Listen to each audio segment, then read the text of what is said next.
Roger Stone here for Colonial Metals Group. Colonial Metals Group helps Americans protect their future with the most trusted store of wealth in human history. That's actual physical gold and silver. If you're retiring or you're retired, go to colonialmetalsgroup.com/stone right now for your free Roger Stone Colonial Metals Group Retirement Protection Kit. Or call 800-747-6589. That's 800-747-6589. Call now to receive your free home safe and up to $7,500 in free silver. A common sense recap of the day's biggest stories. It's John Catsimatidis and Rita Cosby. Katz and Cosby on 77 WABC. And joining us now is Joe Concha, great media analyst, also columnist, also the author of the big best-selling book, Progressively Worse. Joe, was it 3-1 last night against Trump? You know it. And I got some other numbers for you, okay? 5060, okay? So I'm going to go through these four numbers right now. First, number 5, that stands for the number of fact checks, Rita, John, that ABC did of Donald Trump. The second number, 0, is the number of fact checks ABC did of Kamala Harris. The third number is 6. That's the number of follow-ups ABC did of Donald Trump. Fourth number is 0. That's the number of follow-ups they did of Kamala Harris. This was an absolute disgrace. There is no other way to put it. 3-on-1, oh, you know it. And ABC should never host a debate again. David Muir and Lindsey Davis should never be considered to be called journalists ever again. But here's what I'm going to tell you, though. Despite all the negative coverage we're seeing today in terms of the way Donald Trump performed, and it was not his best night, and I heard your interview before with Ari, he would only make half a point, but he never connected the dot back, right? And so I'm not saying that Trump performed particularly well. But now I'm seeing, for instance, a Reuters focus group. They interviewed 10 undecided voters, and afterwards they said, how are you going to vote now after watching the debate?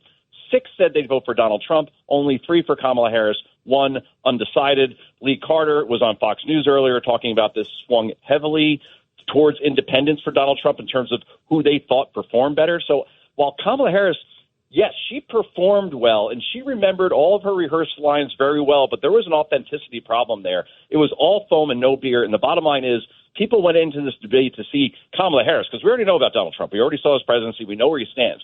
But they wanted to see what Kamala Harris was going to say in terms of her policy on inflation and economy and the border and crime and foreign wars and down the line. And we still don't know anything because she didn't tell us anything.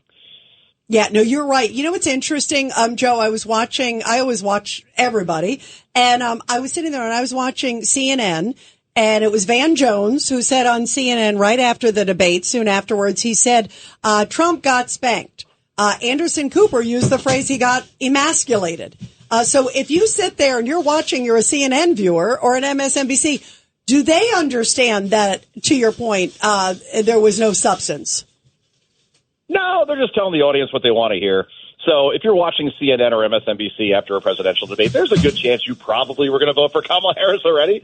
So, yeah, that's just all performance art on their part at this point. But, yeah, if Van Jones wants to talk about spanked, well, the moderators last night, and David Muir and Lindsey Davis, basically gave Kamala Harris a colonoscopy with their eyeballs. Okay, I mean, they were just so far up there as far as just those questions. And the fact that you let her get away with so much, where she said, oh, Donald Trump wants a national ban on abortion. No, he doesn't. Oh, he wants to ban IVF fertilization. No, he doesn't. You say, oh, Donald Trump said there'll be a bloodbath if he loses. He's talking about the financial markets. And again, she said she was for fracking going all the way back 4 years ago. No, she didn't. She never did. They banned fracking on federal lands. That's Joe Biden and Kamala Harris on day one of their administration. They shut down the Keystone Pipeline. So Donald Trump, if they do get another debate, and I hope it's a town hall type of setting, because I think he'll do better with an audience. I'd rather have the audience asking as many questions as possible than these corrupt moderators.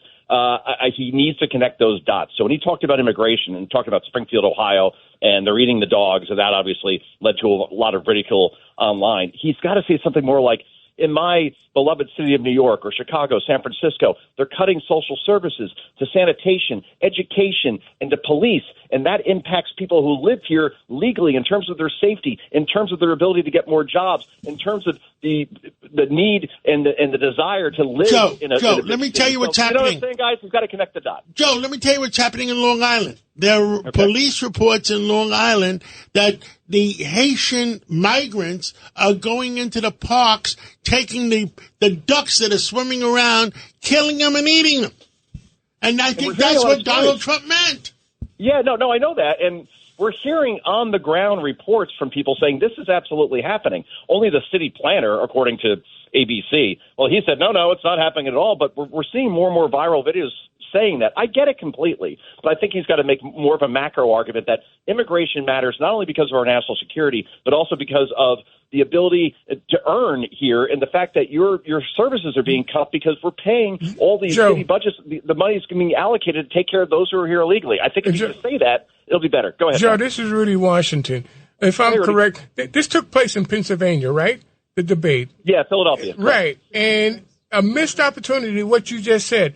What was it, 100 and some executive orders in the first week undoing everything that Donald Trump put in place? How many jobs were lost on Keystone from Canada to Texas to the Gulf?